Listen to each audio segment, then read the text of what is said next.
Welcome back to the Koinonia podcast. We are here celebrating Social Worker Month.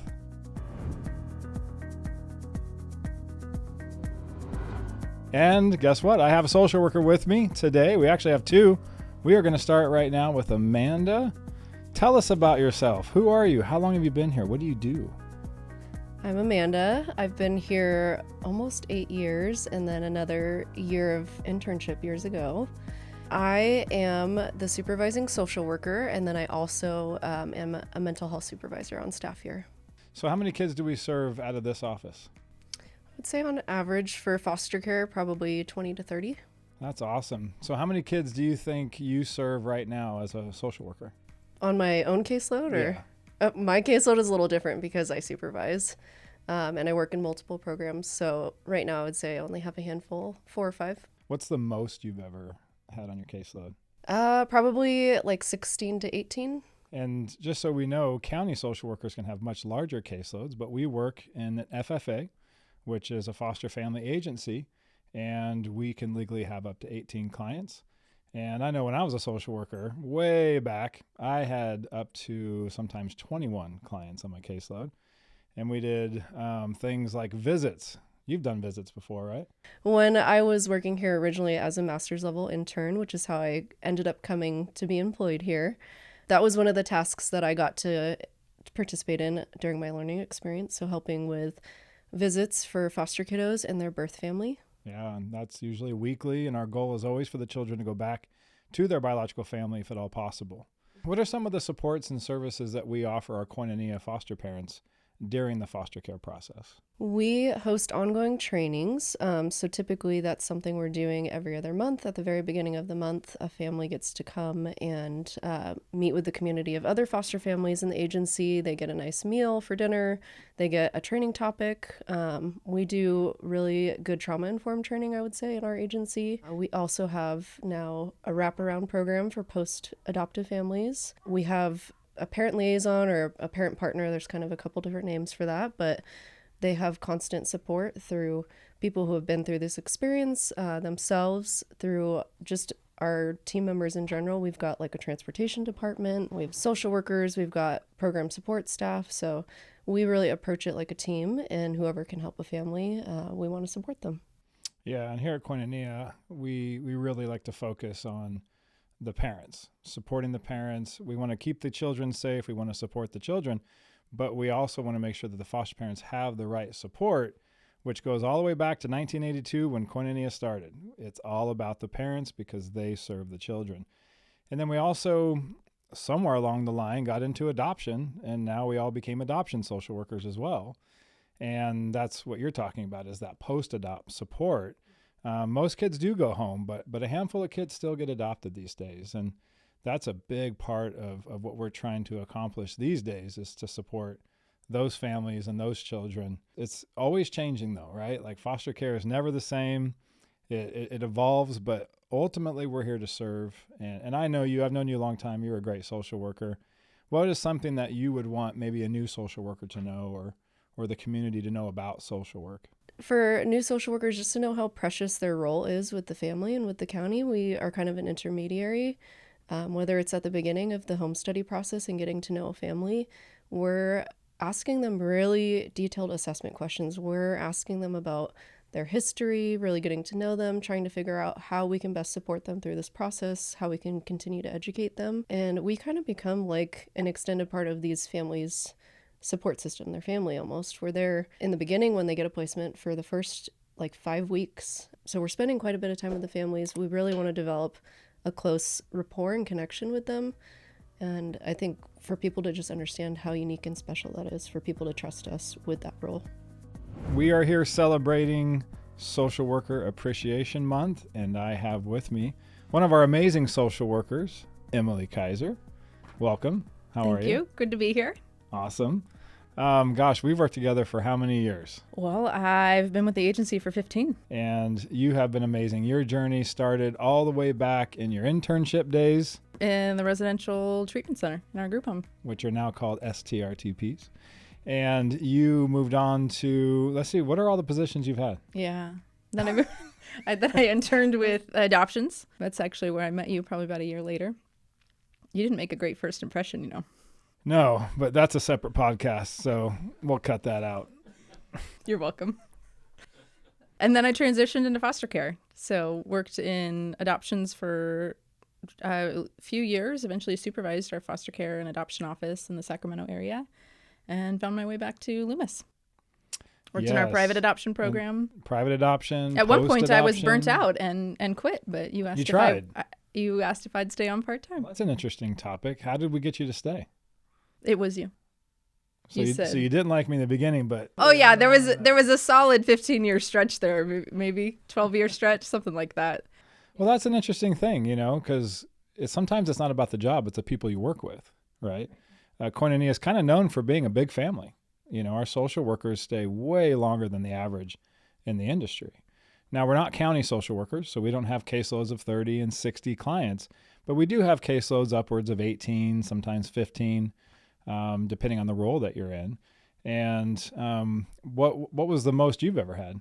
Well, when you say it, what I'm thinking of is the 11 staff that I was supervising at one point. Not so much on the caseload, because I was always balanced with caseload and taking families through the approval process for the home study. And it's amazing. I remember a lot of your social workers. We still see them.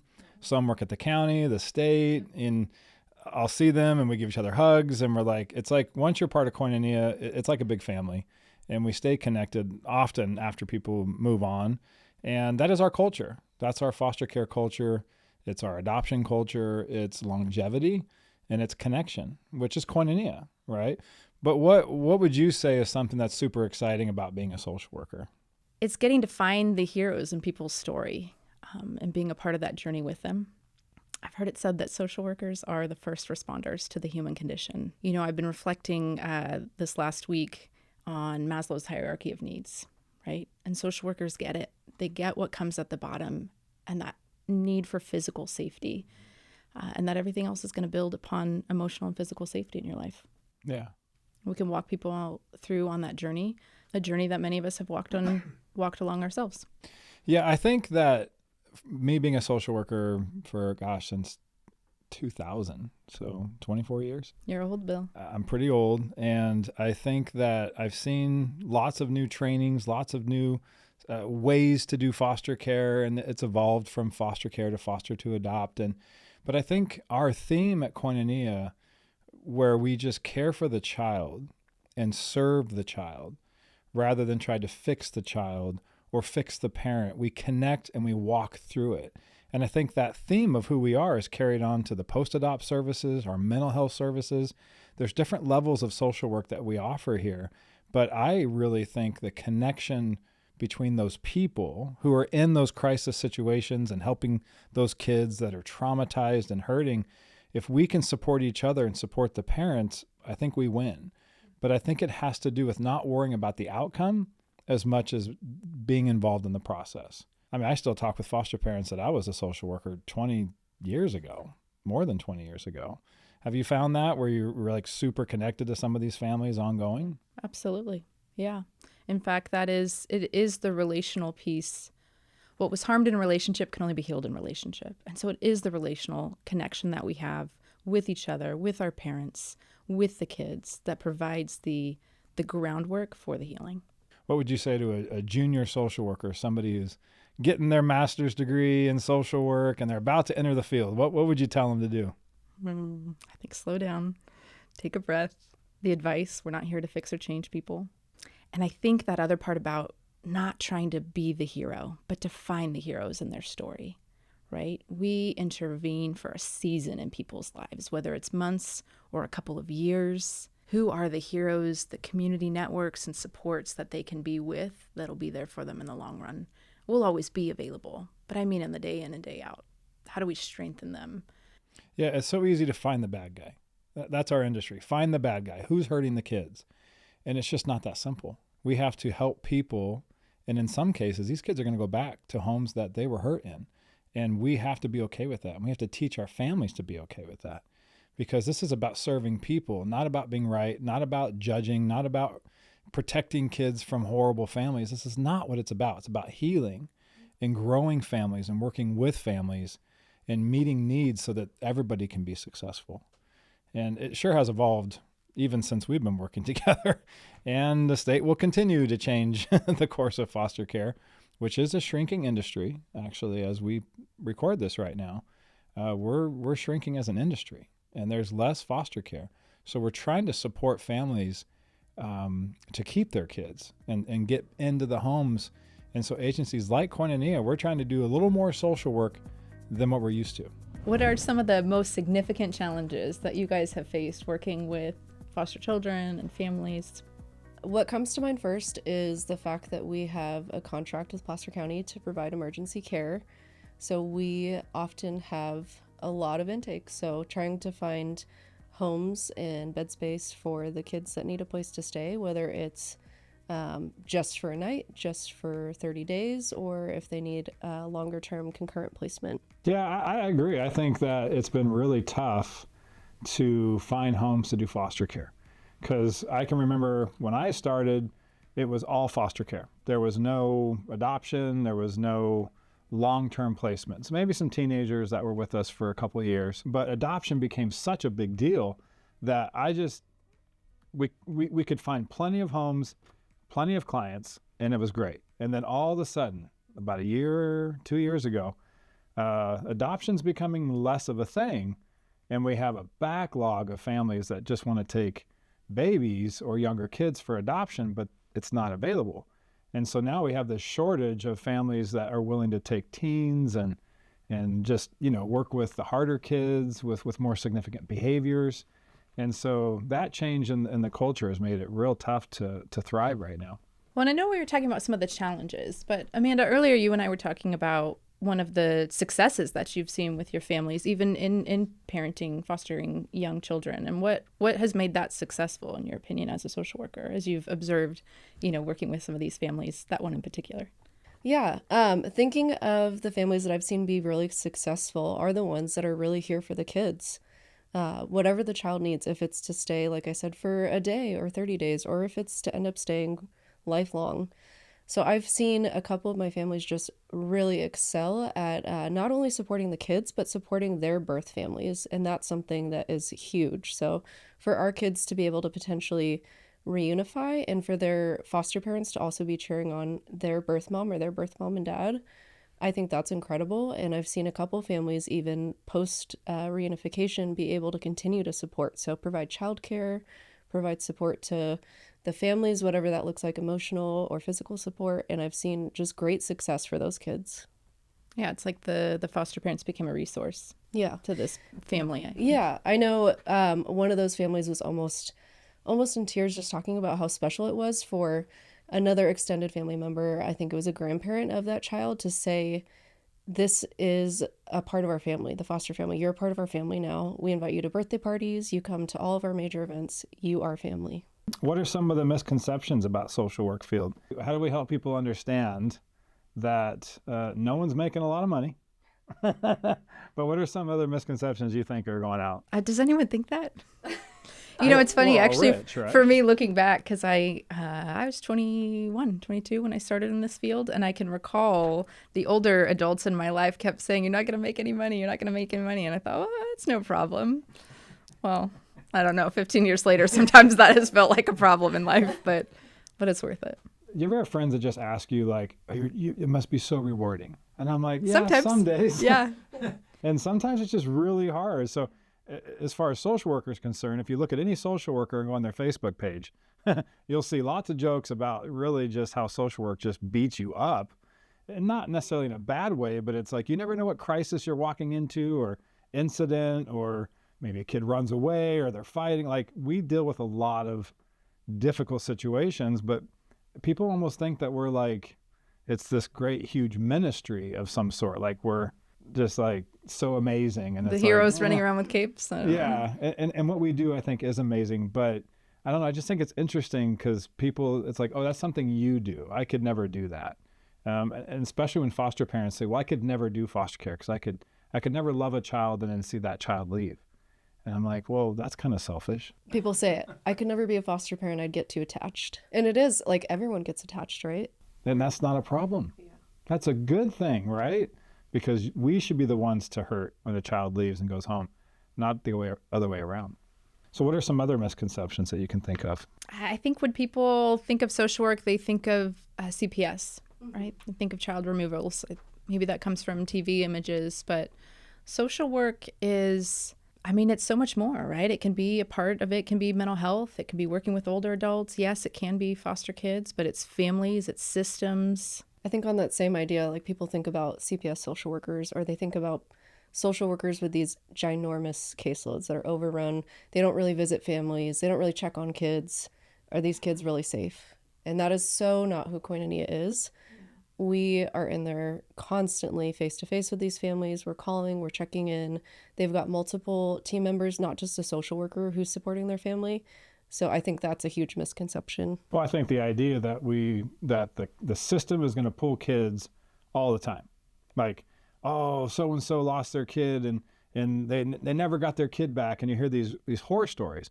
But in reality, in the state of California, they don't pull kids if they don't have to. They absolutely need evidence. Usually there's police involved. They need a court order in some cases. It's actually quite difficult to place a child into protective services. But there is this misconception that county workers are just freelancing around, pulling kids and stealing kids from their families, and they're never going to get them back. And it's like, no. I mean, my experience is in California, if a kid can go home, they go home every single time. So one of the things that the community might be curious about in regards to social workers is just, what is a social worker? Social work could be someone doing case management, right? But the term social worker is likely referring to someone that has their bachelor's degree in social work, their master's degrees in social work. You can go on and become a licensed clinical social work, which would take at least a couple of years post-master's degree. So there are different varying degrees in education and experience, primarily related to education, that go toward the social working. I would say, for example, like we work in foster and adoption, but even within that realm, like the experience that you have working more in the post-adopt community and even in private adoption, that's, I guess, a layer of additional expertise and specialty that you have as a social worker. Right, because as a licensed clinical social worker, I can do therapy. I can provide supervision for social workers who are learning how to gaining their clinical hours. I can provide direct case management services to foster youth, to adoptive families. And so I could go into and work for our local hospital. I've served in private adoption, and I'm still licensed to be able to work directly with parents that are considering making an adoption plan outside of the foster care system. Adoption being the most specific on the degree on Correct. How to do the work. That is true. Where you have different elements of social work where you can use different degrees if it's with an FFA, like Koinonia, or if it's a county.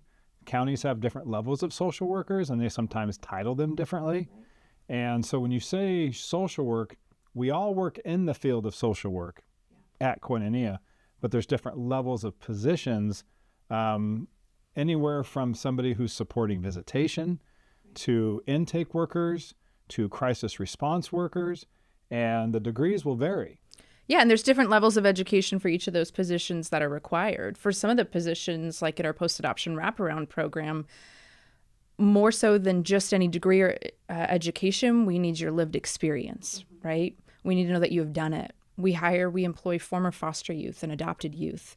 They may or may not have a degree. This could be 20, 22 years old, and yet their life experience is needed on the team to help us better serve the families. And that's huge. A growing population of employees in the industry are parent partners, children with lived experience. We want to hear their voices. The industry wants to know what it feels like to have been through foster care or in foster care. Because I can come at you with my book knowledge all day long. Yeah. But that is nothing compared to your lived experience. Yeah. And even in our mental health programs, you're allowed to actually do billable activities now with non-clinicians. So you can use parent partners or behavioralists, different roles to support at different levels of education and experience, as opposed to just a clinician who is licensed. And that's one of the beautiful things about working in the industry is there's really room for everybody. We have a lot of people in our group home program that work with kids that they don't have master's degrees, but that's a great place to learn how to work with the kids that are from hard places. So what do we wish the general community knew about social work and our field? I think at least in the type of social work that we do, it's not about the social workers, it's about the families and about the kids. It's not about us. It's not about us, yeah. We wouldn't even be doing this job if we didn't have the incredible families that we do in Placer County to support these kids that are needing a place to go. It's easy for us to go from college and come in and start telling a parent what to do. And the first thing that my boss told me when I became a social worker is, don't you dare go in and tell that family anything about what to do with that kid. You go in and say, how can I serve you? How can I help you? Because you're going through a hard time. These children come with behaviors that are hard, and parents don't need us telling them what to do. They need us to come in and walk with them and feel it with them. And sometimes the best advice is no advice.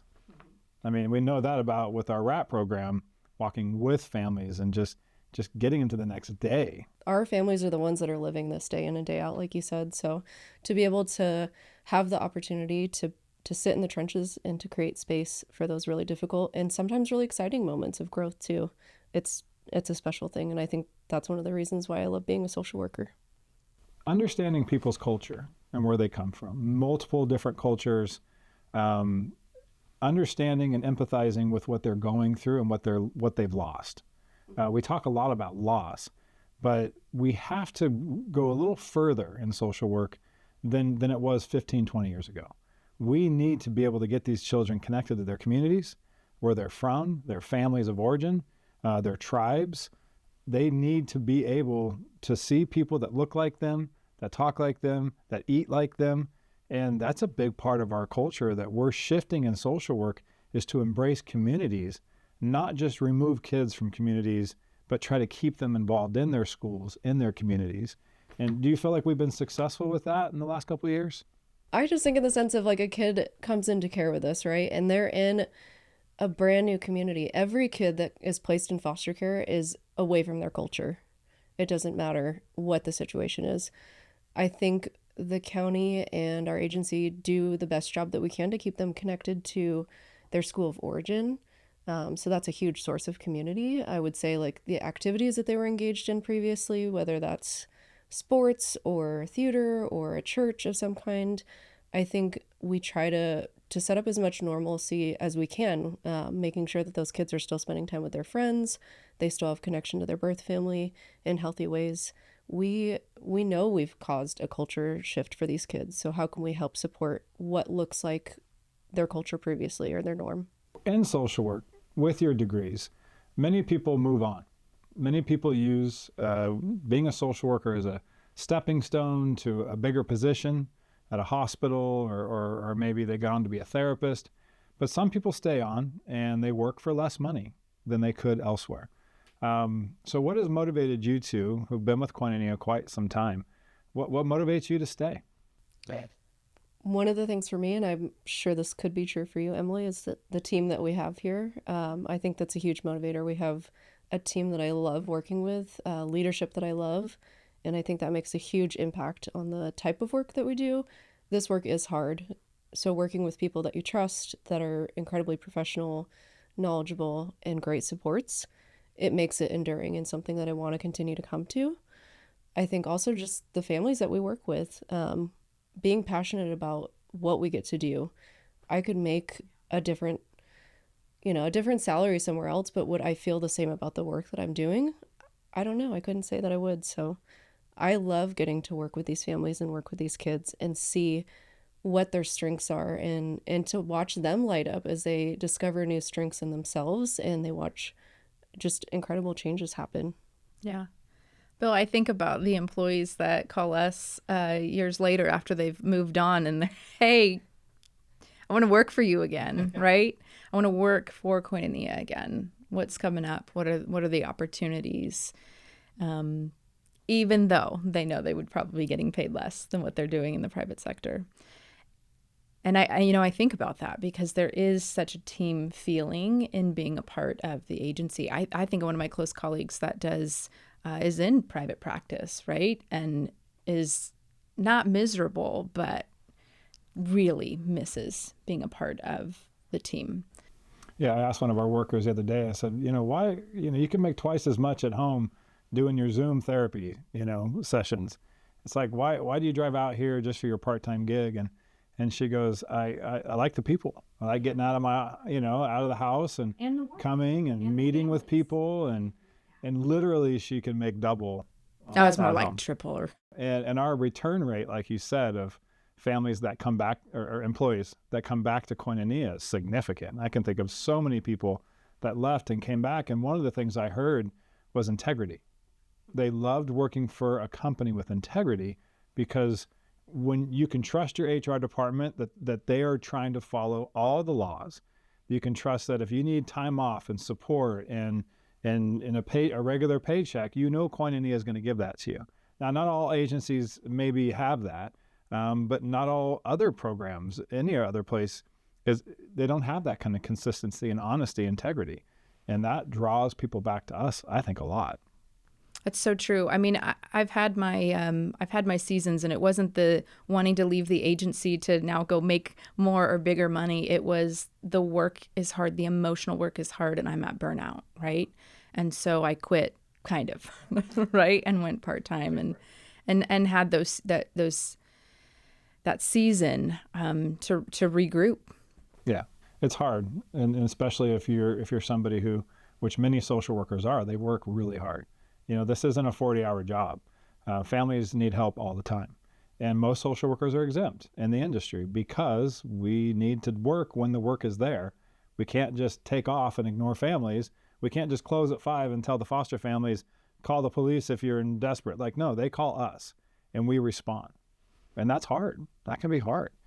And that's why we have to share the responsibility in that team so that we can survive, which is a super big deal, at least for me, is having an office where people are sharing the weight of the work rather than people, because you know how it is. If you work really hard, you just get more work, right?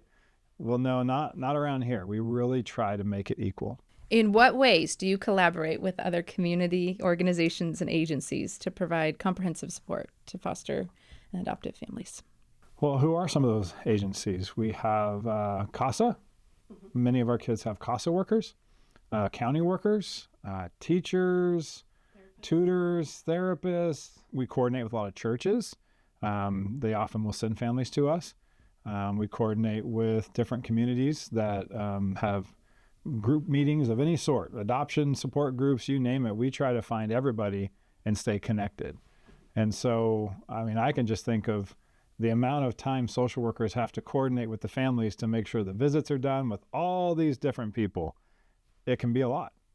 One community partner that comes to mind is the Alliance, and I know Emily has some more information about kind of what they offer and our partnership with them. You're in close connection. Koinonia is one of the member agencies for the Alliance, and there is the partnership. I was even thinking of our post 18, right? There's several programs that can work with former foster youth and young adults that are at risk. And so we get to be in partnerships. I've had other organizations, foster family agencies, adoption agencies, and actually even just being connected to the Alliance has been helpful, because when people call and say, I don't want to foster, but I want to mentor, well, Koinonia doesn't do that. But there's this organization called the Alliance, and let me get connected here because they're connected to somebody that provides mentorship, right? So it gets to be, oh, you want to start a closed closet? I can connect here at the Alliance. They know who's already running a closed closet. Right. And so getting more organized in that way for all of us nonprofits that are serving in the Sacramento region. Lots of calls to volunteer, but it's hard to volunteer directly with a foster kid. And so I often will send people to CASA, which is a great program to volunteer. Compassion Planet is local, and they help foster kids, and they have thrift stores in the Placer County area. And those are great places where you can give knowing it's going to the kids, and the kids in some cases are actually helping and working and getting paid. And I just know at Koinonia, our culture is to help. And so if you call almost any Koinonia employee and ask them for advice, you're probably going to get it. I know my wife works at corporate, and she gets calls all the time, and she helps. There's no secrets in the industry. There's no reason not to help out other agencies. Thanks for having us. Thanks for coming. We appreciate it. Hope you learned something today. And we'll see you next time.